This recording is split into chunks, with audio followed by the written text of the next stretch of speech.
សួស្តីបងប្អូនទាំងអស់គ្នាសូមស្វាគមន៍បងប្អូនចូលមកកាន់ភាសាអង់គ្លេសថ្នាក់ទី7ទំព័រទី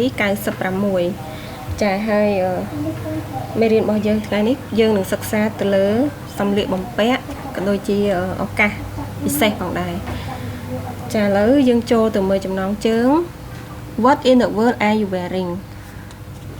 What in the world are you wearing តើអ្នក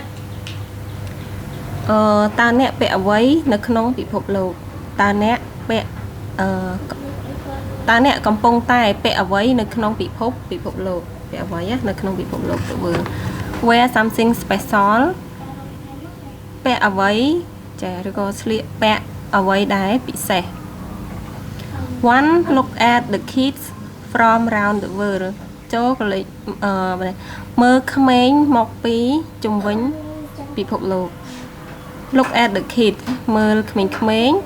from មកពី round the world ជុំវិញពិភពលោក What are they dressed for What are they dressed for តើពួកគេស្លៀកពាក់ហ្នឹងដើម្បីអ្វី Guess សាកទូទាយមើលឥឡូវបងប្អូនកលេចទៅមើលរូបភាពទាំង4នេះដែលគេបានឲ្យហើយមានក្មេងៗមានក្មេងៗចំនួន4នាក់ចានេះគឺតួអង្គនីមួយៗហ្នឹងគាត់មានការស្លៀកពាក់ខុសៗពីគ្នាហើយចូលរួមនៅក្នុងកម្មវិធីខុសប្លែកពីគ្នាអញ្ចឹងបងប្អូនអាចទស្សន៍ទាយថាតើពួកគាត់ទៅចូលរួមនៅក្នុងកម្មវិធីអីខ្លះឥឡូវមើលពាក្យនៅក្នុងប្រអប់សិនមាន wedding church party ហើយនិង dance wedding នេះគឺពិធីមង្គលការ church ព្រះវិហារ party ពិធីជប់លៀង dance រាំចាឥឡូវយើងសាកទស្សន៍ទាយណា A នេះយើងឃើញមានគាត់ស្លៀកពាក់ពណ៌ក្រហមចាហើយនឹងមានដូចជាមានគូស្នេហ៍អីចឹងអាចជាពិធីមង្គលការចឹង A នេះគឺយើងភ្ជាប់មកពាក្យ wedding B ឆើចទៅព្រះវិហារចាជាលក្ខណៈគ្រួសារខ្លះហើយ C នេះកម្មវិធី party ចា party នេះគឺដូចកម្មវិធីខួបកំណើត D ដានរំឥឡូវយើងចូលទៅចំណុចទី2 match the picture to the text ផ្គូផ្គងរូបភាពទៅនឹងអត្ថបទ 1 Hello I'm Regional I'm from South Africa សួស្តីខ្ញុំគឺ Regional I'm from South Africa ខ្ញុំមកពីប្រទេសអាហ្វ្រិកខាងត្បូង Today is Sunday ថ្ងៃនេះគឺថ្ងៃអាទិត្យ On Sunday my family and I នៅថ្ងៃអាទិត្យគ្រួសាររបស់ខ្ញុំហើយនិងខ្ញុំ go to church ទៅព្រះវិហារ Everybody always look good at church អ្នកទាំងអស់គ្នាតែងតែមើលទៅស្រស់ស្អាតនៅឯព្រះវិហារ I usually ខ្ញុំតែងតែ wear short ស្លៀកខោជើងខ្លី and a t-shirt ហើយនឹងអាវយឺតមួយ Today ថ្ងៃនេះ I'm wearing my shirt ខ្ញុំកំពុងតែពាក់អាវរបស់ខ្ញុំ It's my favorite color វាគឺជាពណ៌ដែលខ្ញុំចូលចិត្ត It's orange វាមានពណ៌ទឹកក្រូច I'm wearing black trouser and black shoes ខ្ញុំកំពុងតែស្លៀកខោជើងវែងពណ៌ខ្មៅហើយនឹងស្បែកជើងពណ៌ខ្មៅ My hair is brushed សក់របស់ខ្ញុំត្រូវបានសិតរួចរាល់ I look good ខ្ញុំមើលទៅស្រស់ស្អាត I'm ready for church ខ្ញុំរួចរាល់សម្រាប់ទៅព្រះវិហារចាអញ្ចឹងនៅក្នុងនេះគឺតួអង្គស្លៀកខោជើងវែងពណ៌ខ្មៅហើយនឹងស្បែកជើងពណ៌ខ្មៅហើយនឹងពាក់អាវទឹកក្រូចអញ្ចឹងយើងអាចផ្គូផ្គងសាក់ផ្គូផ្គងគឺជាមួយនឹង let picture B យើងចូលអត្ថបទទី2បន្តទៀត Number 2 Hi I'm Kat from Australia សួស្តីខ្ញុំគឺ Kat មកពីប្រទេសអូស្ត្រាលី Today is a special day ថ្ងៃនេះគឺជាថ្ងៃដ៏ពិសេសមួយ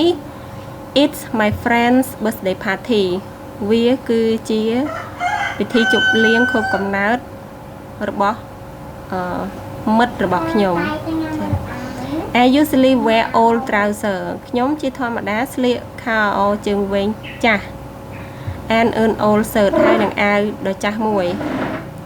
but today is special ប៉ុន្តែថ្ងៃនេះគឺជាថ្ងៃពិសេស today I am wearing my best skirt ថ្ងៃនេះខ្ញុំកំពុងតែស្លៀកនៅសំពត់ដ៏ល្អបំផុតរបស់ខ្ញុំសំពត់ល្អបំផុតរបស់ខ្ញុំ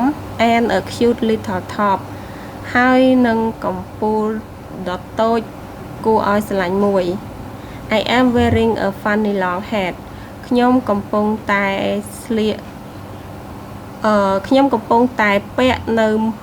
មួកវែងដ៏គួរឲ្យអស់សំណើចមួយធូផងដែរខ្ញុំកំពុងតែពាក់មួកដ៏វែងហើយគួរអស់សំណើចមួយផងដែរ It's a party hat វាគឺជាមួកជប់លៀង I don't usually wear hat ខ្ញុំជាធម្មតាហ្នឹងមិនពាក់មួកនោះទេ Do I look okay តើខ្ញុំមើលទៅមិនអីទេឬ I'm so excited ខ្ញុំពិតជារំភើបប៉ុន្តែខ្ញុំរំភើបខ្លាំងណាស់ Parties are my favorite ពិធីជប់លៀងគឺជាចំណូលចិត្តរបស់ខ្ញុំគឺជាចំណូលចិត្តរបស់ខ្ញុំចាអញ្ចឹងយើងដឹងហើយតួអង្គរបស់យើងគាត់មានស្លៀកសម្ពត់ដ៏ល្អបំផុតហើយមានមួកកំពូលតូចចាអញ្ចឹងរូបភាពរបស់យើងគឺ letter picture C នេះតែម្ដងឥឡូវយើងបន្តទៅលេខ3 number 3 Hey my name is Fat Hey ឈ្មោះរបស់ខ្ញុំគឺ Fat I'm from Ireland ខ្ញុំមកពីប្រទេសអ៊ីឡង់ It's cold in Ireland វាត្រជាក់នៅក្នុងប្រទេសអ៊ីឡង់ So I usually wear trouser ដូច្នេះខ្ញុំ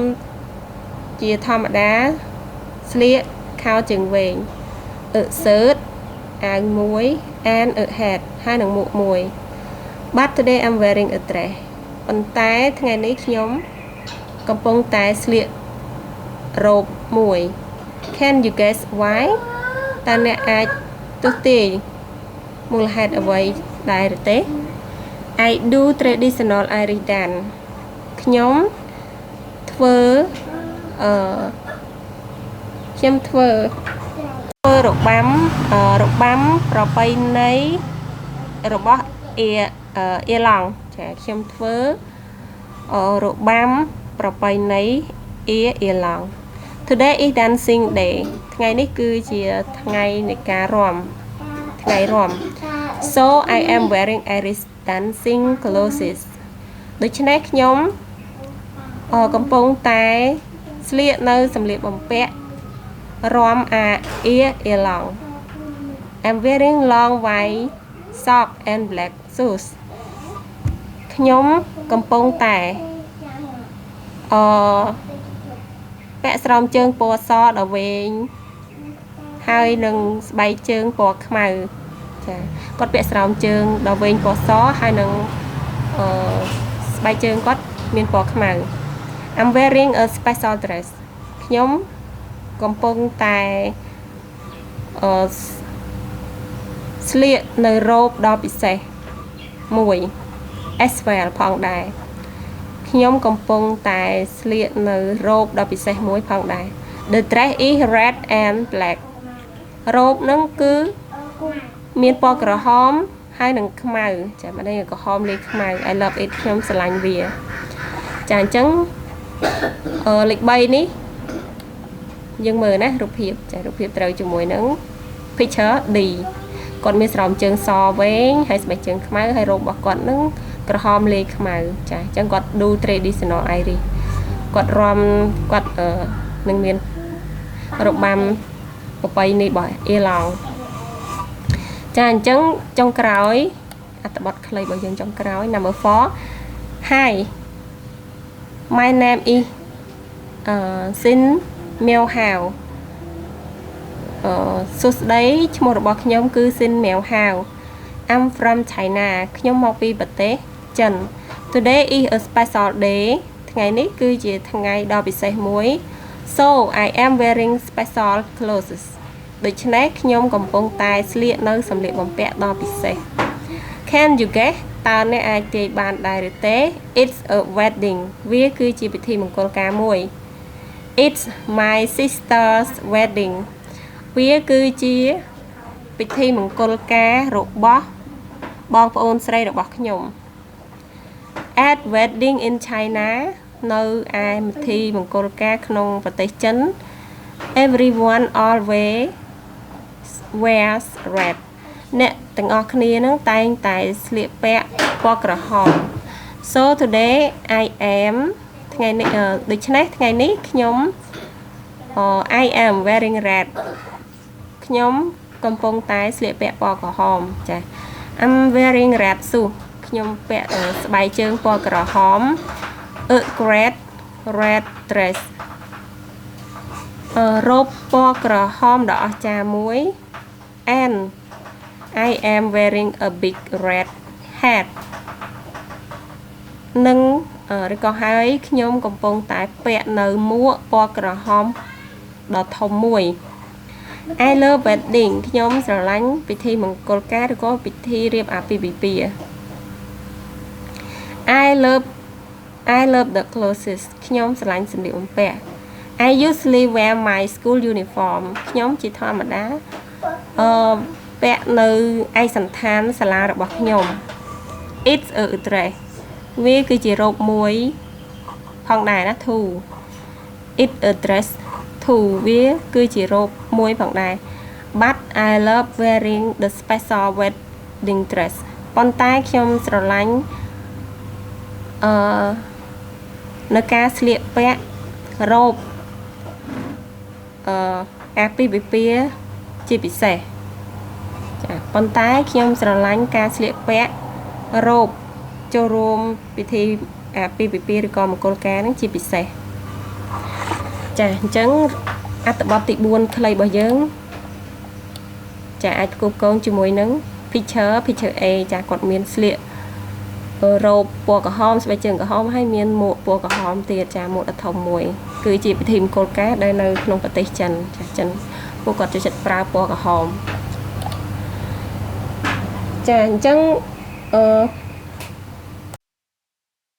បន្ទាប់ពីយើងបានសិក្សាលម្អិតទៅលើអត្ថបទខ្លីៗរួចមកបងប្អូនអាចធ្វើការអនុវត្តដោយខ្លួនឯងផ្ទាល់ពាក់ព័ន្ធនឹង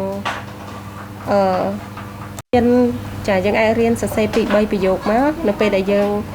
ចូលរួមនៅក្នុងកម្មវិធីអីមួយយើងស្លៀកពាក់អីខ្លះហើយជាធម្មតាយើងស្លៀកពាក់អីចាយើងអាចយកគំរូនៅក្នុងអត្ថបទពីលេខ1រហូតដល់លេខ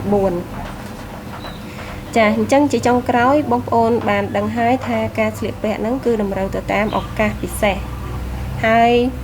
ពេលក្រោយនៅពេលដែលបងប្អូនទៅចូលរួមនៅក្នុងកម្មវិធីផ្សេងៗគឺបងប្អូនអាចកត់សម្គាល់ថាត្រូវស្លៀកពាក់អ្វីចាឲ្យសមរម្យទៅតាមកលៈទេសៈនៃពិធីនីមួយៗអញ្ចឹងភាសាអង់គ្លេសថ្នាក់ទី7ទំព័រទី96សូមបញ្ចប់ត្រឹមតែប៉ុណ្ណេះហើយជួបគ្នានៅទំព័រទី97បន្តទៀតបងប្អូនដែលមិនទាន់បាន Subscribe សូមជួយ Subscribe Channel របស់នាងខ្ញុំម្នាក់មួយផងចាដើម្បីទទួលបាននៅវីដេអូថ្មីៗទំព័រថ្មីៗបន្តទៀតចាអរគុណច្រើនបាយបាយ